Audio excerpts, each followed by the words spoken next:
March 1950. In a quiet town in Missouri, 13-year-old Jeanette Chrisman received a phone call in the early evening. A nearby family needed a babysitter for the night. Jeanette had babysat before. The neighborhood was calm. The house seemed safe. She accepted the job. Her family watched as she left. No one knew it would be her last night. When Jeanette arrived, the children were already asleep upstairs. The house was large and old. As the night went on, the silence became heavier. A radio played softly in the background. Every small sound from upstairs caught her attention. She told herself it was just an old house settling. Just before midnight, the phone rang. Jeanette answered. A cold male voice said, "Have you checked the children?" Before she could respond, the line went dead. Her heart raced. She assumed it was a cruel prank. Minutes later, the phone rang again. The calls continued, the same voice, the same question. Jeanette was no longer just nervous. She was terrified. The caller seemed to know the children were upstairs. Finally, she called the police. The operator told her to stay calm and keep the caller on the line. The police traced the call. Then the words came through the line, slow and clear. The calls are coming from inside the house. Jeanette froze. Her eyes slowly moved toward the staircase. The silence upstairs felt alive. Police rushed to the house. Jeanette stayed on the line, but help arrived too late.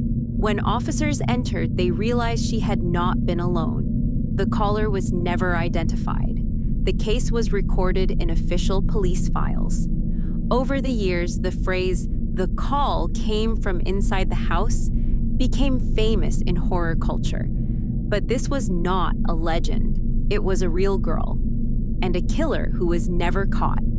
After the incident came to light, police units did not limit their investigation to the immediate scene.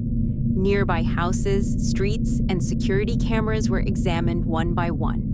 According to official records, an unidentified person was seen in the area hours before the incident. However, this individual was never clearly identified. What was even more disturbing was this.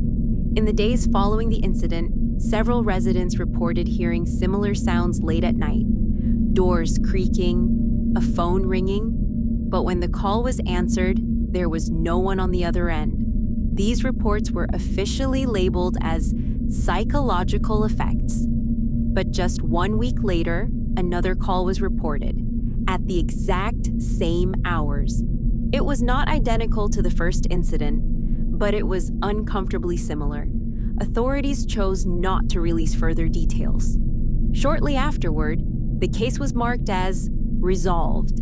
But even though the file was closed, that house was never rented again. As the case was investigated further, it became clear that this was not an isolated event.